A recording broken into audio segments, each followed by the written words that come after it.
Indeed for your time. Give us the latest in terms of what's currently happening there. Well, what's happening right now is that there is a delay. We don't know how long this delay is going to be, whether it's a slight delay or not. The room is packed here as usual. Eskom financial results are always a big deal. So we've got a lot of Eskom managers around here in this room, and financial analysts, journalists. So everyone is waiting in great anticipation to the results. But we've just been informed now by people from Eskom's communications department that there's a delay. The people who are coming to give us the results are running a bit late. We don't know what the hold-up is all about and how long it's going to last. Of course, as you've alluded to, there's quite a lot of, there seems to be a lot of issues around these results. We saw the NUM coming out over the weekend saying that Eskom, in the wage negotiations, Eskom management informed them, the unions, that they can't give the workers the bonus that they are demanding, which the NUM says is a deal breaker, because the Eskom has made a loss of 2.5 billion rand. So we wait to hear officially now exactly what the situation is with the finances here, what is going on, if there is a loss, what has led to it and the implications. But of course, the most important thing to highlight and stress is that these results come in the context of these very, very tough wage negotiations that are happening. So that's the main thing that certainly we are going to be looking at, what is presented and what the implications of that are for the wage negotiations, given, of course, that the unions, especially the NUM, keep threatening to turn off the lights if they don't get what they want. Mongeni, what else is likely to come out of this briefing? What are you hearing in terms of municipal debt? Is that likely to be reflected? Those are standard issues. Of course, it's definitely going to come up. Those are standard issues. The issue of municipal debt has become, unfortunately, it has become a standard issue. It's a long-running issue, that one, that municipalities who source electricity from Eskom and then sell it on to you and me, that they owe Eskom around 10 billion rand or so, or even more.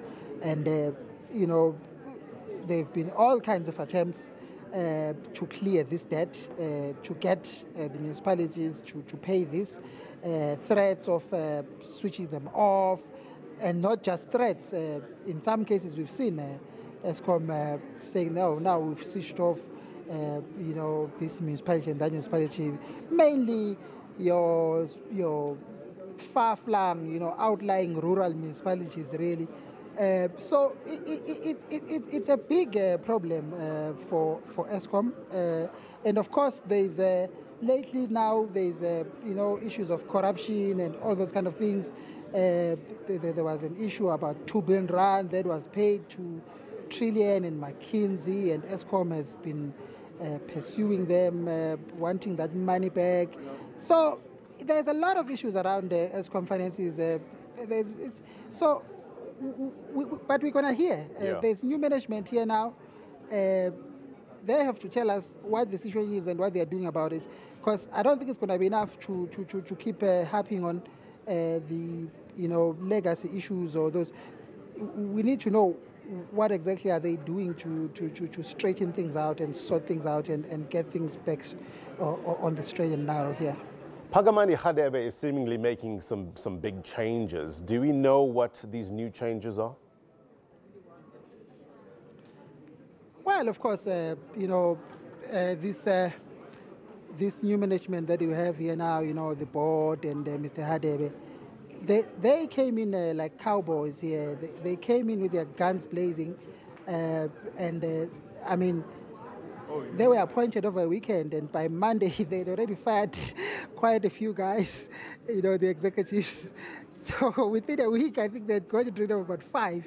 So there has been, since then, I mean, there has been a lot of moves in that regard. A lot of people have been kicked out of here, top people, executives, others that were alleged to be involved in corruption, so on and so on. So that is also should come up in terms of exactly that aspect of things.